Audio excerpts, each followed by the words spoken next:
and welcome to this midweek edition of the Chiefs. With us, of course, is Luchi Cruz Valdez, the head of News 5, and hi, Bossing. And coming online in a few minutes should be Ana Marie Pamintuan, the editor-in-chief of the Philippine Star, and Robbie Alampay of One News. So what's the big story today? Is it the Well, of vaccine course, discovery? the typhoon. Oh, the typhoon, yes. Yes, of Sorry. course. May vaccine Kasi hangover ako eh. magla-landfall na eh. So, yun, the fact that it's going to basically pass over the same areas, no? Dadaanan naman ng Bicol, dadaanan naman ng Catanduanes. Of course, ngayon, mas malaki pa yung cloud cover, no? And so, they're expecting a bigger area of damage in the coming days. But the good thing is, at least yung mga Bicolanos, those who are still reeling from the past typhoons, are now getting ready for worse. Or ready pa rin kasi hindi pa sila nakapahinga. No? Oo nga eh, hindi wala eh, no? Parang nakakaawa rin talaga when you think about it. Talagang, it reminds me of the parametric insurance that Governor Cheese Escudero had mentioned in the Chiefs, no? Na parang maybe we should really start working on claiming that, diba? And availing of it. I don't know if it's available only in Sorsogon, but I would imagine that kasi yun yung areas nga na laging path of typhoons, no? Yeah, I think they should really think about diba, investing in that kind of insurance, calamity insurance. So, although sabi ng Pag-asa, it's not as strong as Super Typhoon Rolly, although mas maulan talaga siya. Mas maulan, yes. And flood prone. Tapos sa dadaan ng Pampanga, so merong alerts on the flows, possibly the hard flows, diba, from Pinatubo. So, they're preparing for that as well. Yeah. Well, thankfully, it's a bit farther north compared to the track of Typhoon Rolly kasi magla-landfall pa lang siya o naglandfall na siya sa Polillo Island eh. Hindi siya naglandfall mismo doon sa mainland ng Bicolandia. Yes. So kahit paano may kaunting pahinga. Right. The other shocking story is yung barilan sa RTC. Of course, kay Judge Abadilla. Yeah. So shocking, no? Yeah. By her own chief of court. Clerk of court, diba? Yeah. In other words, it's her staff. Yeah. Apparently he's facing, I think he's involved in certain cases, no? Hindi ko alam kung anong kaso. They haven't outlined it. But they were talking peacefully, tapos biglang bumunot ng baril, binaril si Judge Abadilla and then shot himself. Yeah. So yun, that's... and the other story, of course, yesterday we were talking about the Pfizer candidate vaccine.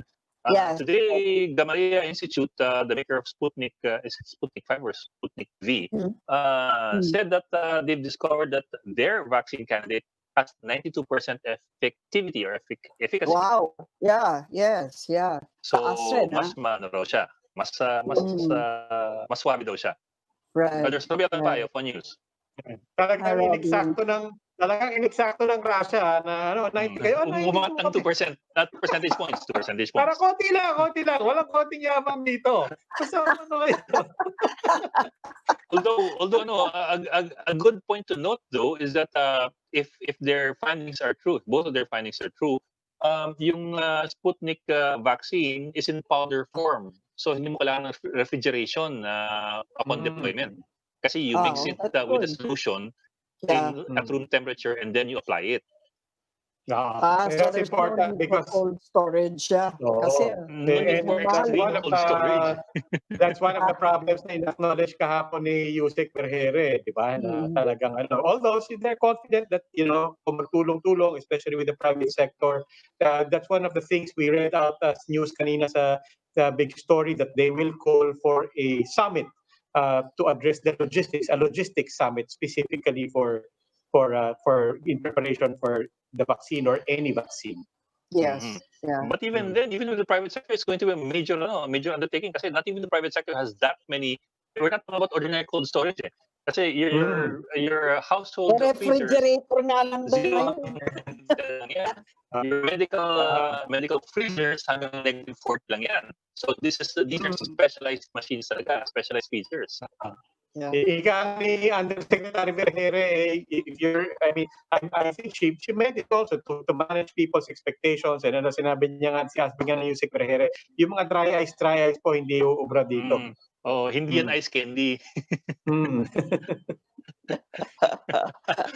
Okay, well, okay. We did say that we will talk about the COVID-19 issue, but before we go into that, we bring in Attorney Ruben Carranza, former PCG commissioner and currently a senior human rights lawyer at the International Center for Transitional Justice in New York, USA, to help us make heads and tails out of what's happening there right now. Sir, Commissioner or Attorney Carranza, kamusta po kayo? You're in New York right now, di ba? Yes, I am. Mabuti naman. Good morning there. Good morning, Attorney. Good morning. It's probably 7:30 in the morning right now in New York. That's correct. Yes. Sir, how's it shaping up there in the US? Mukhang walang balak bumaba si Trump anytime soon, and mukhang they're resisting transition. All the efforts to have a smooth transition, diba? Usually the coming weeks may transition team yan na papasok dapat and manage things and make sure that there's a turnover. Mukhang they're resisting that as well. They're resisting it, and I think it's not just. I mean, a lot of commentators here say that it's in preparation for potentially another presidential run in 2024 by Trump, or an attempt by his family members to stay in control of the Republican Party. Pero sa tingin ko, hindi lang yun ang motivation. I think a large part of the motivation is also to ensure impunity when he leaves in January. A lot of the speculation about maintaining his impunity, ensuring that he is not prosecuted and held accountable, focuses on his power, or the speculation around his power to pardon himself. But I think it's beyond just pardoning himself. He also wants to make sure that his family members are given the same kind of impunity. So he's trying to figure that out now. And it's a very limited window for him to do that. He only has 2 months. And at the same time, in that 2-month period, I think we will likely see American political institutions lining up to explicitly support the Biden presidency in January. So, magdanaro yan as January 20 nears, and at the same time, his options will run out. Yeah, Attorney, I want to have I have a lot of questions about that. The question of impunity, and specifically, I have questions later about, I mean, the Republican establishment seems to be rather cooperative at this point. I am wondering if this issue of impunity will extend beyond Trump. I mean, because people give the Republicans a lot of credit as and the party system as something that's has a little more integrity than the call of one man or the desperation of one. But anyway, before that, some baseline lang. Ano ba yung legal recourses and options ni Trump right now? And at what point do those legal options run up against the constitutional limits? At a certain point, I imagine the system will say, hey, we have to transition. Right. So the most basic rule is that a sitting president cannot be prosecuted criminally, but those are for his acts while in office. There are exceptions, and some of the exceptions relate to acts he committed before he became president. That's why you have litigation going on right now about accusations involving rape, although this is more around slander and libel than the rape itself. But aside from that, you also have a statute of limitations, meaning certain crimes cannot be prosecuted beyond a certain period. So after matapos yung presidency ni Trump, there's only a limited window wherein some of the alleged crimes he committed can be prosecuted by U.S. government authorities. But there will be more crimes that can be prosecuted than those where the statute of limitations will lapse. So this is prosecution. But I think it's also important to look at other forms of accountability beyond just prosecuting one person, because you do have investigations into his assets. You have investigations into his commercial activities, including that of his family. And you have, I think, the power of Congress itself to examine the conduct of officials under Trump who may have profited during his administration, or who may have committed international crimes against humanity. Halimbawa, yung caging of children in the border. Yeah, but attorney, very quickly lang, I also like to ask about his options right now as candidate Trump, as re-election, not refusing to accept the results of this. Ano yung options nila ngayon? We know that they protested, they sued, but at what point does institutions and mechanisms under the U.S. Constitution kick in? And hanggang saan ang limit, in other words, na kanilang whatever options, whether you call it stalling or legitimate legal recourse? Right. So elections in the United States are organized and run by states, individual states, not by the federal government. So you have individual states already certifying the results of the elections in their states. Some are still waiting for the final official results, but they will all be certified. And I think one of the steps that he has taken is to try to prevent the certification of the outcome in Pennsylvania. No? Yun yung nag-carry sa kanya beyond the 270 electoral votes threshold. But I think that will fail because ilang beses nang nag-attempt sila to find a way around the counting sa Pennsylvania, so that eventually all the states will certify, and by December 14, if I'm not mistaken, the Electoral College will convene. So that's even shorter, or much closer than the January 20 inauguration. And by then, the options will run out. He will try to bring whatever case he can to the U.S. Supreme Court, but ang laki ng diferensya between just holding a press conference in a total landscaping parking lot versus actually going to the U.S. Supreme Court. And it's very, very unlikely that any of these alleged fraudulent voting cases will ever reach the Supreme Court. Attorney Carranza, good morning. Good morning. Philippine Star. Yes, there's a lot of speculation. There's certain sectors here, there's speculation that President-elect Joe Biden will be stronger on human rights, will push for human rights in countries including the Philippines, like Barack Obama. You think there's basis for this? People are hoping that this will happen in the Philippines. You think there is basis for this?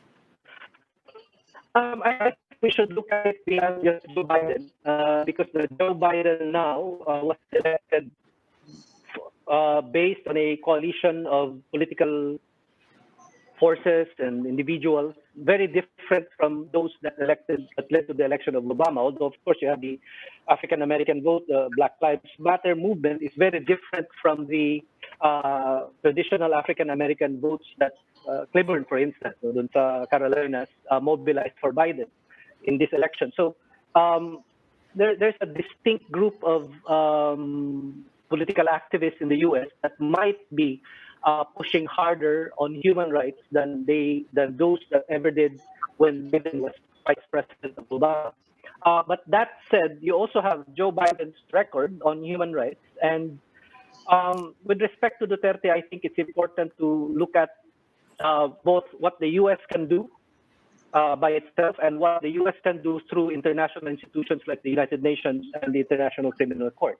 Now, with respect to what the U.S. can do as a country, you had and you still have different mechanisms. Halimbawa, sanctions on travel, sanctions on commercial activities by foreign officials, including those officials in the Duterte government that were never activated under Trump. So ito yung Global Magnitsky Act sanctions, for example. And it's possible that this can be activated under a Biden administration, if only because Trump himself used these sanctions on people he didn't like, but did not use them on people like Duterte. The other option for the U.S. is, of course, the budget that the U.S. uses to support the police and military forces of other countries. And in this one, I think you do have a lot more potential. You already have senators on the Democratic side that were behind the limitation of budget support for the Philippine National Police in its acquisition of weapons. So that will probably go on. But if you look at the ICC, on the other hand, the International Criminal Court, it's very likely that a Biden administration will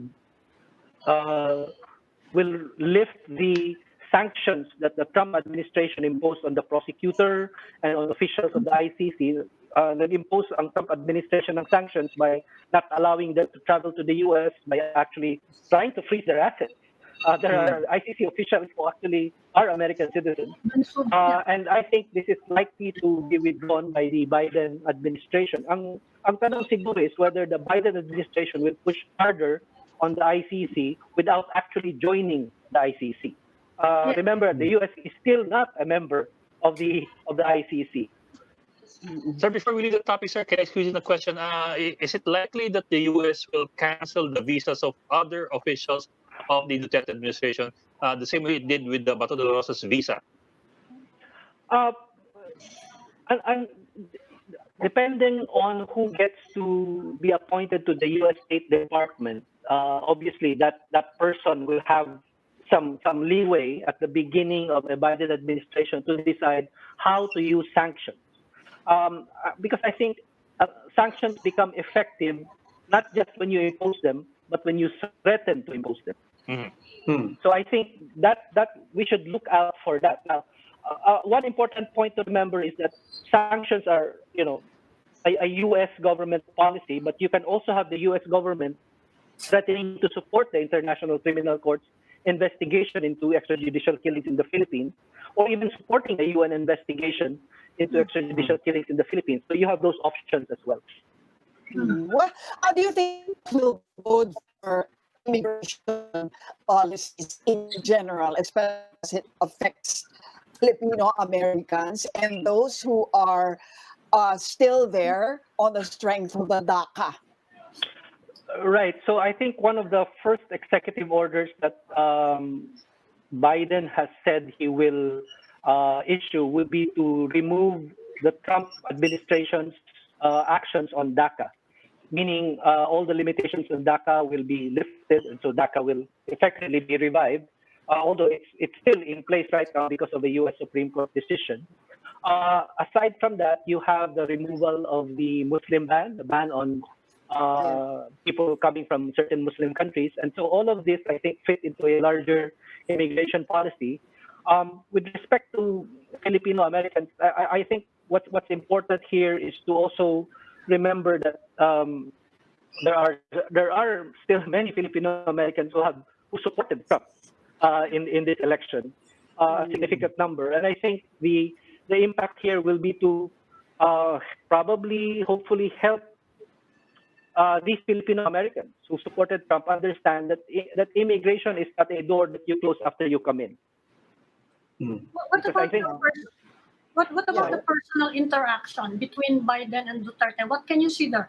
Kasi si President Duterte, kaya yan nagbibullshit doon kay Obama. He was thinking, eto na naman to, sermonan ako na itong US President na to. That's why he was avoiding any personal contact with him. Kaya gusto niya si Trump, hindi daw megaphone diplomacy. Kahit even if the US kept pushing for human rights in various aspects of governance in the Philippines, okay yung personal interaction ni President Duterte with President Trump. Kay President Biden, ano yung nakikita niyang possible interaction between the two leaders? Well, again, I think it's important to look around to look at who's around Biden in relation to how he will deal with Duterte. And there are a number of, I think, influential Filipino-American individuals, let's just put it that way, who can influence the way Biden looks at Duterte. I think that Duterte expects that he can still act the way he does, regardless of who the American president will be. And there's not much that anybody can do about that. But at the same time, he's also looking at his term soon and looking at who will succeed him. And I think that will be a motivation for him to wonder whether the way he has acted in terms of accountability, in terms of those countries and individuals who want to investigate his actions in the Philippines, will impact on how he behaves towards the Americans. Now, one indication that I think might be important is that he extended the current status of forces agreement with the U.S. I think to bridge this gap between now and the Biden administration. You must have, in 1998, I recall this because I was reading about Biden's position on the International Criminal Court as a treaty. In 1998, Biden's concern was whether U.S. troops will be protected even if the U.S. joins the International Criminal Court. The U.S. did not join the International Criminal Court eventually. But Biden's concern was that, whether U.S. troops will be protected. And of course, during his Senate Foreign Affairs Committee hearing, Biden expressed concern that status of forces agreement should be explicit about how that will impact on an International Criminal Court existence. And this was in 1998, just as part of negotiations for the ICC. So I think Duterte is sending that message, and maybe that will be one step towards finding a situation where they can engage with each other. Okay, well, what about, I mean, you're talking about that as an indicator for Duterte, no? But what about on the side of Joe Biden? He's people know he's associated more on the more conservative side of the Democratic Party. What would be a litmus test for Joe Biden in terms of signaling whether or how far an activist government is going to have? Well, here's something interesting. In many of the states that have elections, there were also plebiscites on the decriminalization of drugs and drug use. And many Democrats supported that as part of their policy platform in the Democratic Party. And so when I said earlier that there are new groups that supported Biden and have pushed him into the presidency, some of these groups will be instrumental in framing a drug policy approach beyond just the U.S. And so looking at the Philippines, I think many of these groups, many of them are African-American activists as well, can influence how Biden deals with Duterte, specifically on drug policy. And it will go beyond extrajudicial killings. It will go beyond human rights. It will look at drug policy itself and whether the Philippines' drug policy has led to human rights violations. So I think a broader framing might be helpful in terms of understanding how a Biden administration will react to Duterte in this context. What about Kamala Harris? I mean, what's the record of Kamala Harris in terms of, again, that he specifically said he wanted a woman, but we also know that Kamala Harris represents something of a counterbalance to the conservatives, and she's more associated with the progressives. What does she bring to the table, and what if any might we expect in her role, and with respect to human rights and all of these issues where Joe Biden and an American president might have to be more conservative, especially at the start? Right, but at the same time, I think one of the criticisms that Harris had was, of course, her role as prosecutor and as Attorney General for California. But I think it's something that she probably has learned some lessons from, because California has become even more progressive, not just in terms of drug policy, but in terms of criminal justice policy. And so I think this part of it, Harris will play a huge role. What's important, I think, is also, in my opinion, the competence of Harris when it comes to law and criminal justice issues. I think that competence will be important because it's very difficult to do policy and at the same time ensure some competence in the way policy is framed. And I think that will be helpful, not just in a domestic setting in the United States, but I think in dealing with human rights issues, in dealing with drug policy issues. What about Trumpism? Does a Biden-Harris tandem signal a death knell for Trumpism, or at least the beginning of it, no? what do you think? Because even here in the Philippines, the victory of Biden has given hopes for anti-Duterte people, no? That maybe, just maybe, the present administration might face the same kind of backlash come election day, although, of course, that's a year and a half away. But what can you say about the effect of Biden's victory on Trumpism and populism that seems to have grown under Trump? Well, there's that famous saying about, not being able to put toothpaste back into the tube. And this is an example. Trump enabled and gave permission to racists to come out violently, and not just violently, but in ways that are beyond what was normative in the United States. It's not as if the United States wasn't already racist in large parts of the society, but Trump enabled this and permitted it to be expressed openly and even legally. A Biden administration will not be able to put that back. A Biden administration can perhaps temper the impact of racist and even fascist policies by Trump, and you have this right now in terms of the U.S. military being held down by itself as an institution. But for the U.S. to actually get to this point is actually already alarming and concerning. And I think what Trump can do, what Biden can do, is to push that back, but cannot really close it forever. Which means, with respect to dealing with populism and the Philippine version of it, or the versions of it across the world, it's on one hand the same thing. You cannot put populism back now. Social media has enabled it. Elections have enabled populists because they get elected into power, and so elections will be helpful in the way the U.S. has been an example of putting populists back into their place. But I think one important distinction between the U.S. and the Philippines, or elsewhere for that matter, is that in the U.S. there is also a growing progressive movement that can actually be a strategic way to push back against right-wing populism. Because obviously liberal democracy and its institutions are often not just weak, but also indecisive in how they respond to grievances that fascism and populism exploit. Economic grievances that are couched in race, but are actually also social and economic. But in the Philippines, there's no progressive movement to speak of that actually responds to these grievances. You have small political parties that exist among elites, and they push back against Duterte. And you have a smaller left-wing group that's actually also not just indecisive, but actually supported Duterte. And I think that's problematic as well. Ruben, if you don't mind, I just want to go back to my earlier point, because dito, manghang-mangha rin yung mga tao dito. It actually goes to the point also about, as you said, a stronger party system.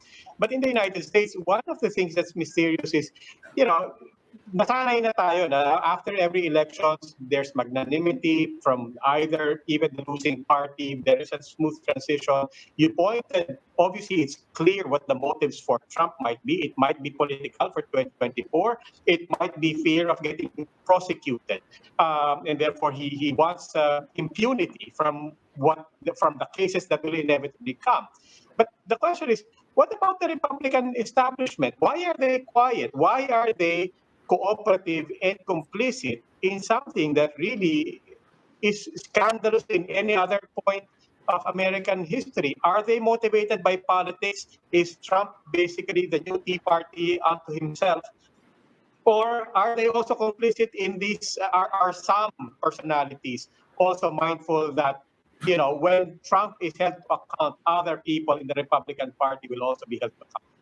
Well, obviously, some of the individual politicians, individual Republicans, are just as motivated as Trump is in, making sure that they are potentially able to run for the presidency, for instance, in 2024. So they won't come out and endorse or recognize Biden for that. But I think a broader picture here would be, I think it might be helpful to look at what happened after the Civil War in the United States, where you have so-called Reconstruction period, where a North government tried to reconstruct the South devastated by war, but in doing so allowed racists to continue to exist.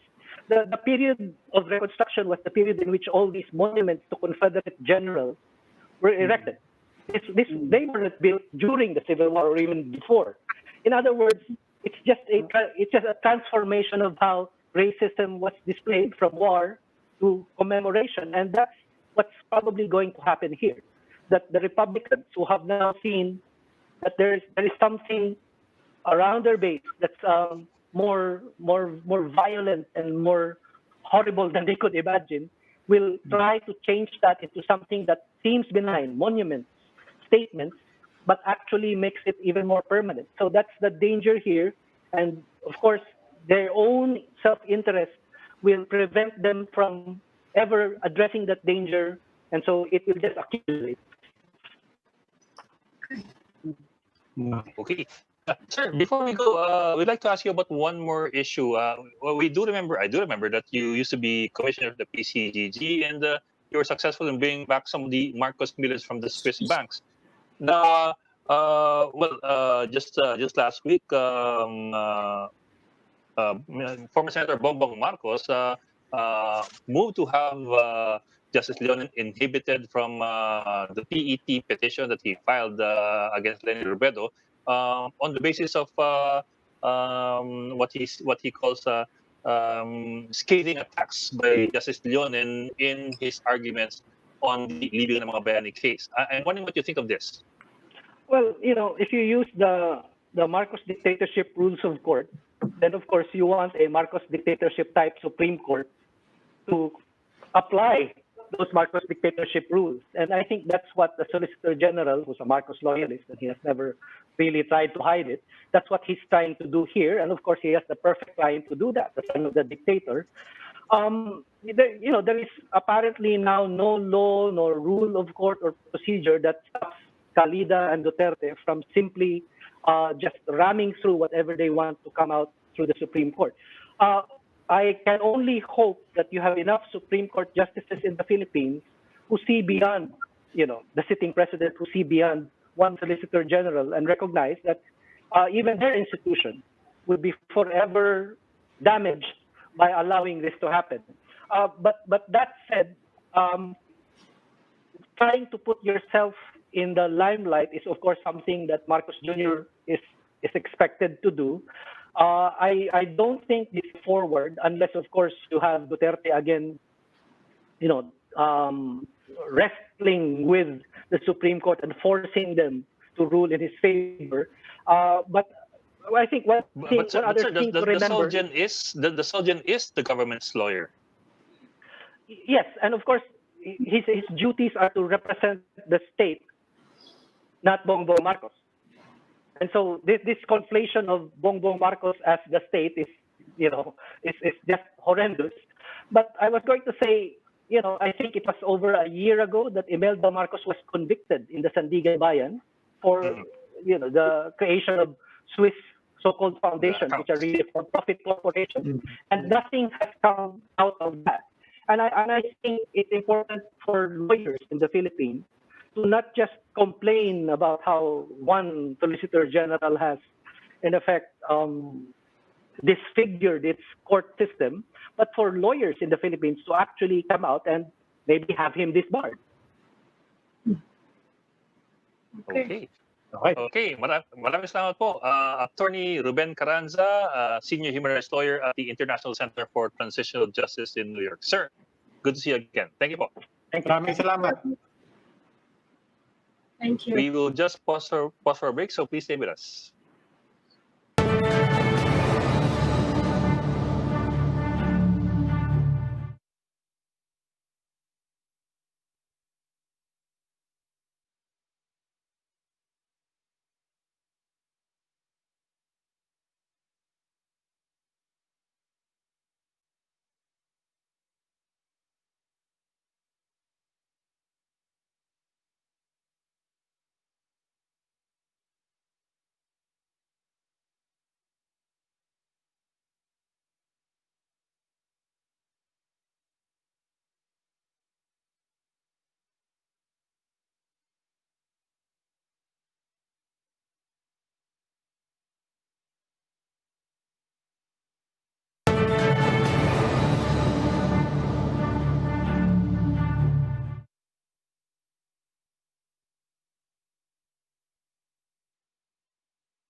Welcome back to the Chiefs. We're now in the final stage of our conversation. And now joining us are Professors Ranjit Rye and Guido of OCTA Research, and of course, Father Austriaco, also of OCTA from the University of Santo Tomas. Good evening, guys. Father, Professor, welcome again. Good evening po. Good evening. Yes. Well, of course, now we have good news. Yesterday, Monday night, everybody's excited about it. We have a vaccine, 90% efficacy. Anong impact on your projections for the rest of the year? Well, For November lang. Okay. Let me just address Bakit that. kayo natatawa? It's the question. So, I've been involved in many discussions in the last 24 hours over this vaccine. So let me just contextualize this vaccine for the Philippines. Okay, so first of all, we have a question of when and if we will get supply. So Pfizer is promising 1.3 billion doses or so by the end of next year. Since each person has to take 2, that's about 650 million people. Now, there are 330 million Americans and 400 or so million Europeans. It is likely, and I think in terms of purchasing power, most of the initial tranches of vaccine are going to go to the first world. So that's the first reality check. The second is that there is a delivery system problem, right? This vaccine, like the Moderna vaccine, will require super cold technology. What that means is you have to distribute this vaccine in refrigerators that are at minus 80 degrees centigrade. How are we going to distribute the vaccine in the Philippines where not everyone even has a regular refrigerator? And so now we're going to be talking about minus 80 degree, and we have to distribute that over 7,600 islands. So I just wanted to highlight there's going to be enormous challenges that we will face. In many ways, this vaccine, which is an exciting development, is not ideal for a country like ours. The better vaccine is a vaccine which hopefully will have similar efficacy, but will not require the super cold technology that would be incredibly difficult to deploy here in the Philippines. I was talking to 7-Eleven. They don't even have that kind of technology for deploying their goods. So how are we going to deploy this all over our country? Okay. They have admitted that. Well, they have actually admitted that they don't have this capacity, for negative 70 degree freezers or cold storage. But I understand, at least from Ed earlier during our banter, that the Sputnik version actually will not require cold storage. And even then, Yusek Vergere last night says that they will, in fact, make sure that cold storage facility will be set up in time for the vaccines when they do arrive. It makes me curious as to why you even used the conditional word if. Are you saying in effect that this is not a matter of it being not a question of if but when? That it's very possible that it may not even come. No, I think it's a matter of when. But I think part of the challenge, so I'm in a conversation with an international group that is dealing with vaccine distribution in the world. And, with the COVAX facility with the World Health Organization. And vaccine nationalism is very strong right now. So, for example, the United States has paid for the equivalent of 850 million inoculations. And the reason why they did that is they don't know which vaccines will work. So they have paid for 4 times greater than what is needed.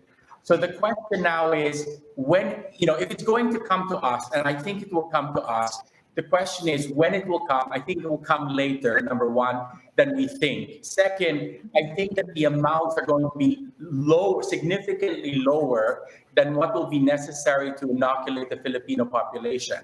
And so I have a collaborator, we're modeling vaccines.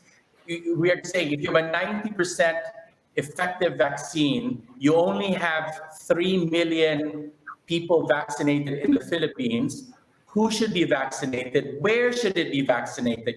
Do we vaccinate people in the NCR? Do we take the vaccine to Davao? Because Davao is having a surge right now. So how are we going to distribute that vaccine? How do we make sure that it is not just the rich and the powerful who get the vaccine? Because that would be a tragedy, because it would delay the end of the pandemic if the only people who get the vaccine are actually those who are rich and powerful. Because there are ways where you can look at the population and you can optimize the vaccination program to try to minimize transmission as much as possible. And there are scientific ways to do that. And my concern is that the Philippines is not ready to do that at this time. But what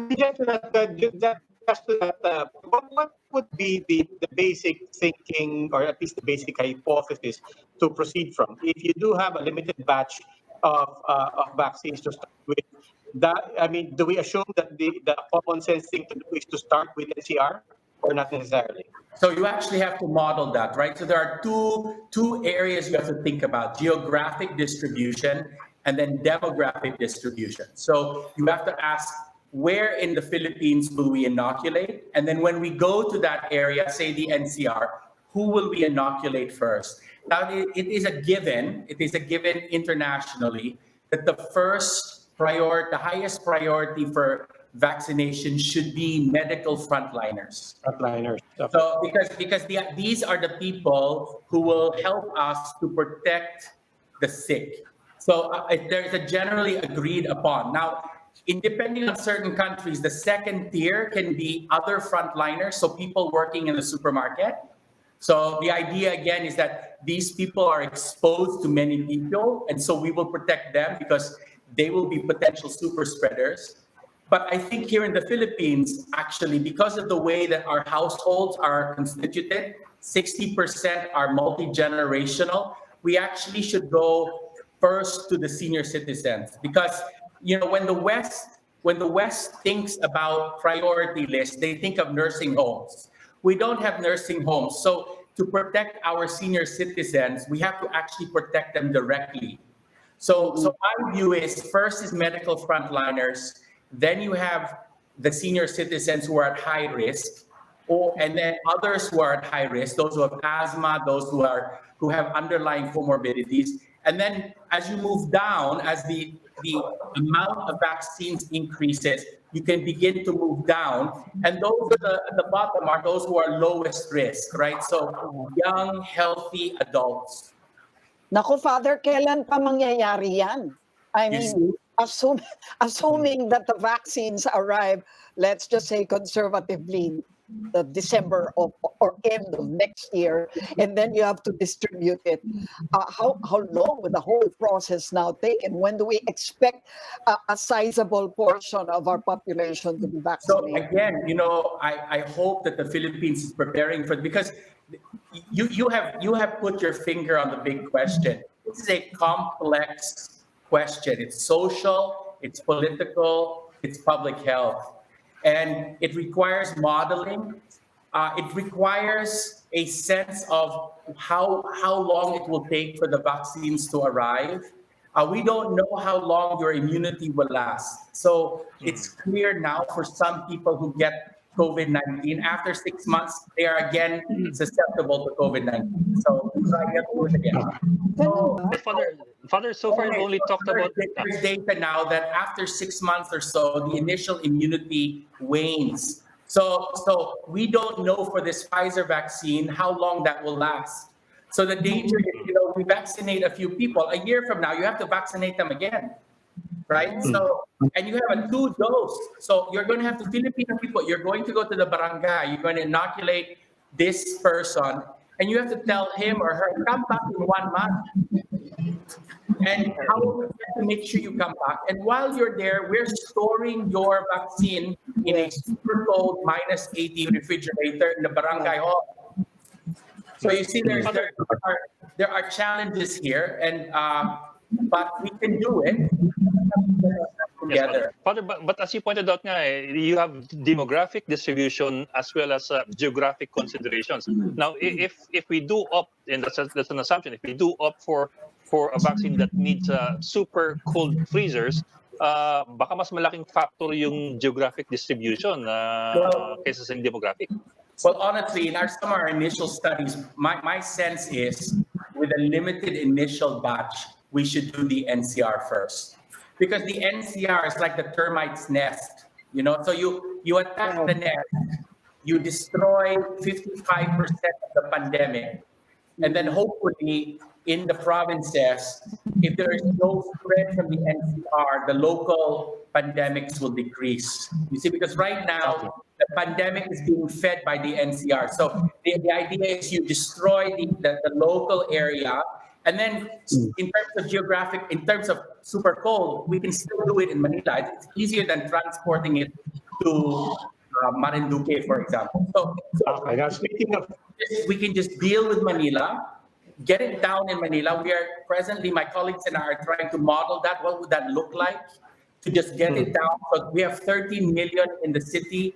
If we have 3 million, 4 million people, we can get herd immunity in the NCR with about 50% of the people inoculated. So if we get herd immunity in the NCR, we have to model that. The hope is that we shield the rest of the Philippines by destroying the nest, the source. Okay. Right? Okay. And then Father, hopefully will begin to die down. Okay, now let's talk about that nest and let's talk about what it looks like right now. Professor Guido, David, you just released your latest numbers. On the one hand, reproduction number, RT, R0 is still below 1. On the other hand, you also noted 4 straight weeks na tumataas. I mean, it's still below 1, but it's going from 0.81 to 0.88. Which of these are trends that are troubling, and or do we hang on to all of this, the fact that everything is still below 1, that everything is still good news? Yes, Robbie. We did note that the reproduction number has been increasing, pero it hasn't increased above 1 yet. So that is the good news. So it just means that the rate of decrease has slowed down. Pero generally, we're still on a general decrease. There might be a slight uptick. I think my colleagues have noted a slight uptick. Pero we're overall, it's decreasing in NCR. I mean, or at least it's not yet.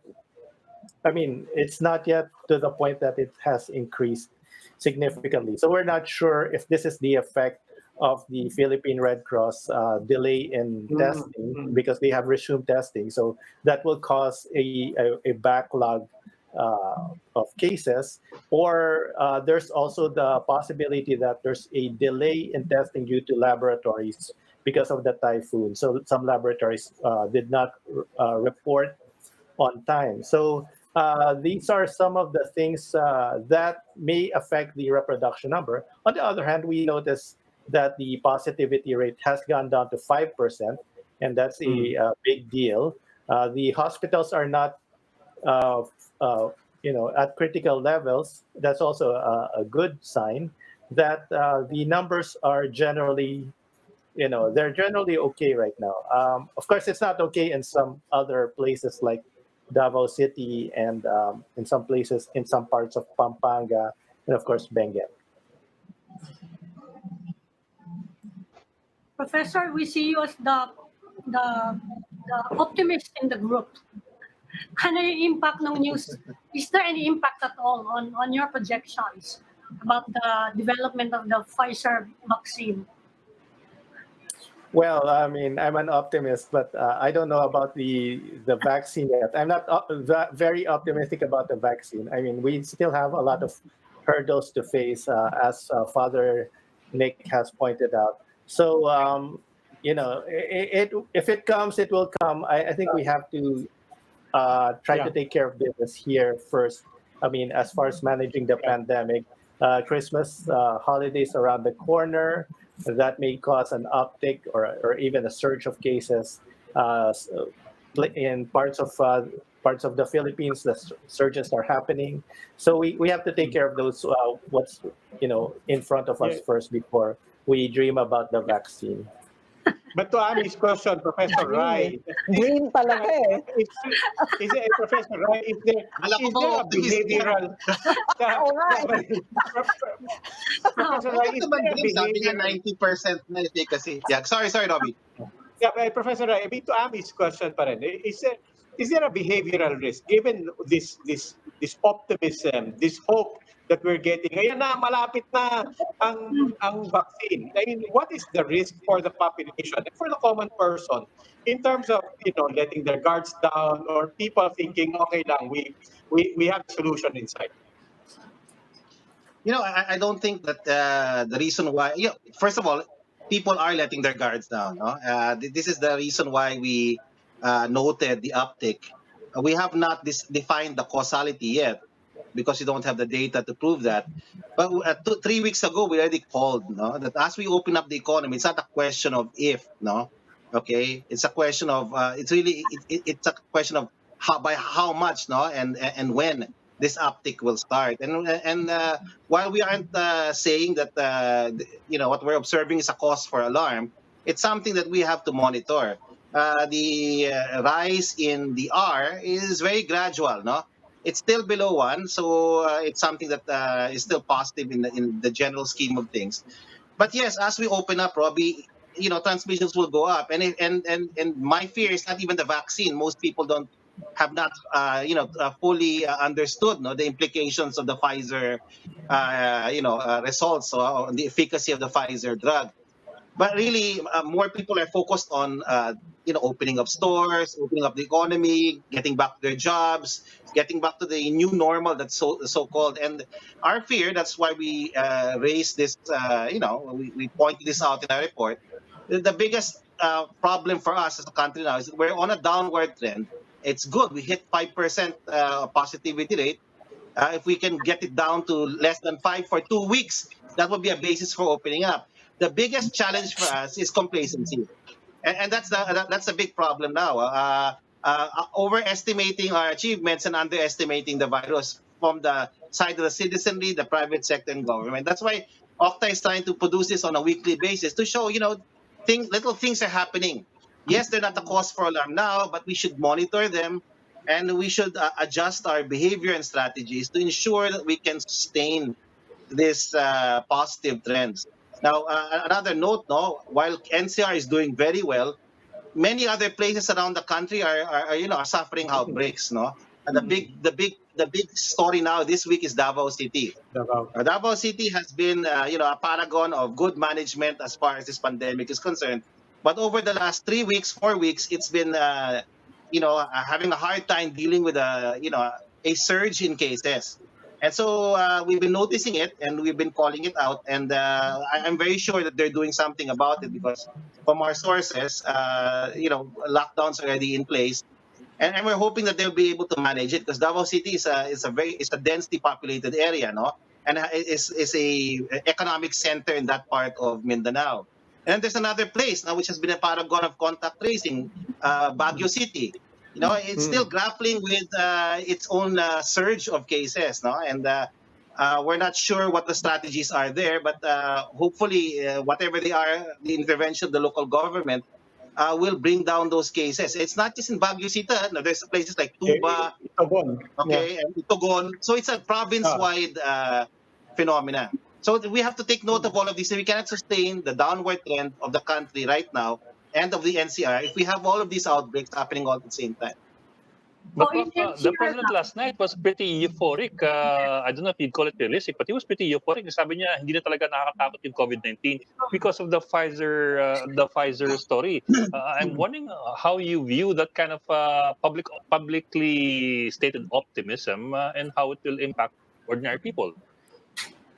Yeah, but yeah, that optimism is his own point of view. But I mean, that's our role as scientists is to inform people. Now, this is far from being, the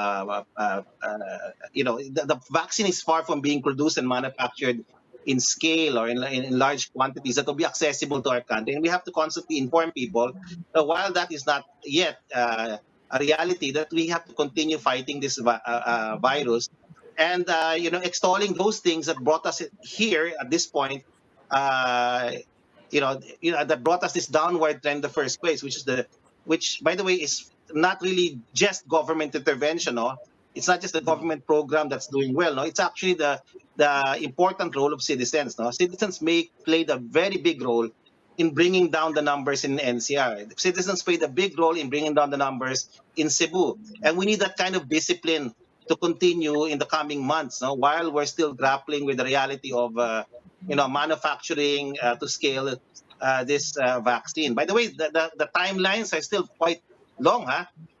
Even the Pfizer thing won't happen in 6 months, no? I mean, they're going to produce a batch largely for the consumption of the US. So the US market, and they're only going to be able to produce 1 billion after a year. So this is very far, no, from a done deal. And so that's why we have to constantly urge people to be vigilant.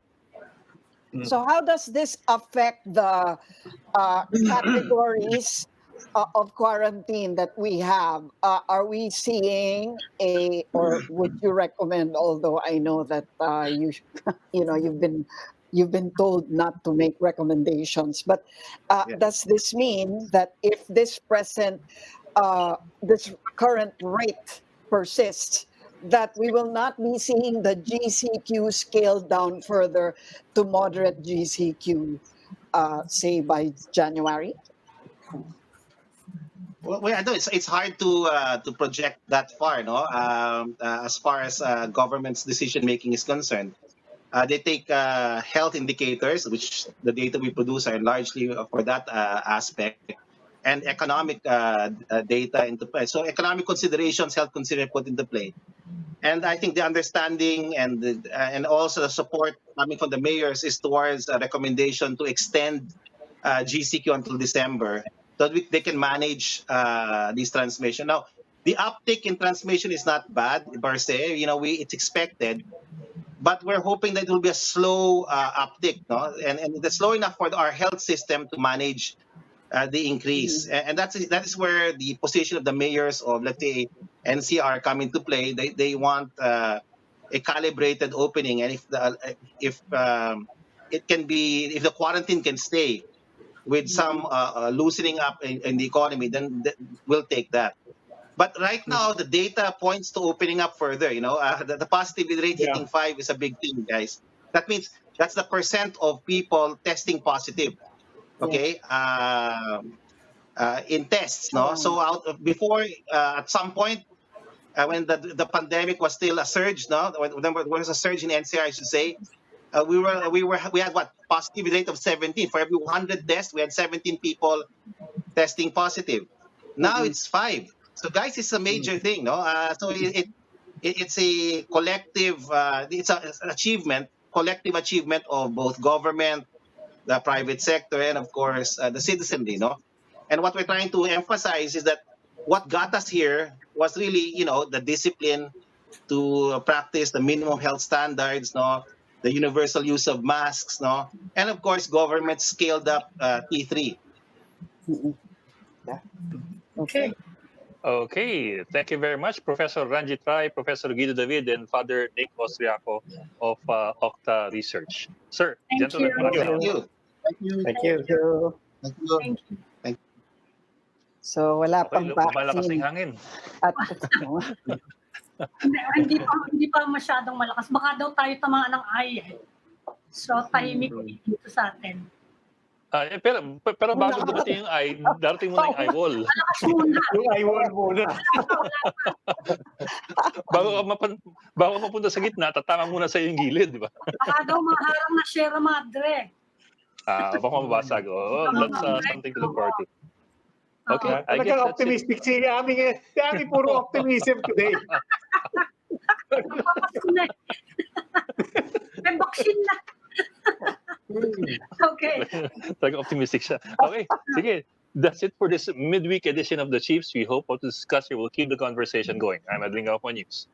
I'm Ami Pamintuan of the Philippine Star. I'm Lucy Cruz Valdez of News 5.